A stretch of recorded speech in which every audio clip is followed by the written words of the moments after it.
সাধারণ শিক্ষার্থীরা কিভাবে শঙ্কিত, বিবৃত, কিভাবে ভয়ে রয়েছে সেটির আজকে স্পষ্ট বহিঃপ্রকাশ আপনারা দেখেছেন। আমরা ট্রেনিং প্রাপ্ত, আমরা সন্ত্রাস না, কিন্তু গতকাল আমাদেরকে যেভাবে আক্রমণ চালিয়েছে, এই আক্রমণগুলো আর্ম ফোর্সেসের যারা ট্রেনিং প্রাপ্ত, এই ট্রেনিং প্রাপ্ত অস্ত্র সন্ত্রাসী দিয়ে আমাদের সাধারণ শিক্ষার্থীরা যারা টেবিলে লাইব্রেরিতে পড়াশোনা করে তাদের উপরে হচ্ছে আক্রমণ চালিয়েছে, যেটির কারণে সাধারণ শিক্ষার্থীরা ভীত সন্ত্রস্ত। এই যে সন্ত্রাসের রাজত্ব, এই যে ভীতির রাজত্ব, এই যে ভয়ের একটা পরিবেশ সৃষ্টি করেছে, এই ভয়ের পরিবেশ নিরসনে আমরা আমাদের শিক্ষক যারা রয়েছেন, আমাদের ভিসির যে দায়িত্বের, এই ভিসির দায়িত্বের আমি সমালোচনা করি। কারণ উনি আমাদেরকে অভয় দিয়ে, উনি আমাদেরকে নির্ভয় দিয়ে এখনো পর্যন্ত কোনো বিবৃতি দেননি।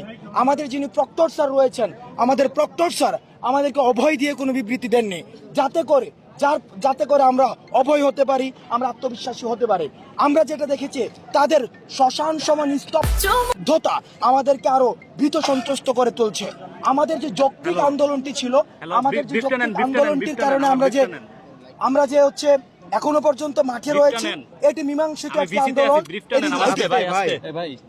এটির যৌক্তিকতা নিয়ে কোনো মহলে আর কোনো প্রশ্ন নেই যে এটি একটি যৌক্তিক আন্দোলন।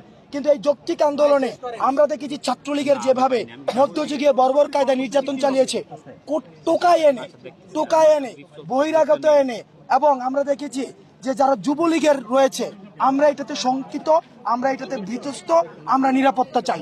1 নম্বর বিষয়। 2 নম্বর বিষয়, আজকে আমাদের যে কর্মসূচি ছিল বিক্ষোভ মিছিল, আমরা বিক্ষোভ মিছিলটি সফলভাবে করেছি।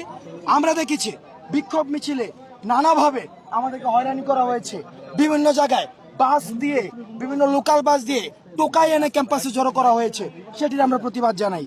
কারণ শিক্ষার্থীদের মিছিলে, শিক্ষার্থীদের প্রোগ্রামে টোকাই এনে, বাস টোকাই এনে বিরিয়ানি প্রোগ্রাম করা হয়, ছাত্র পিটানোর পরে রাজুতে বসে বিরিয়ানি প্রোগ্রাম করা হয়, যেটি আমাদেরকে লজ্জিত করে।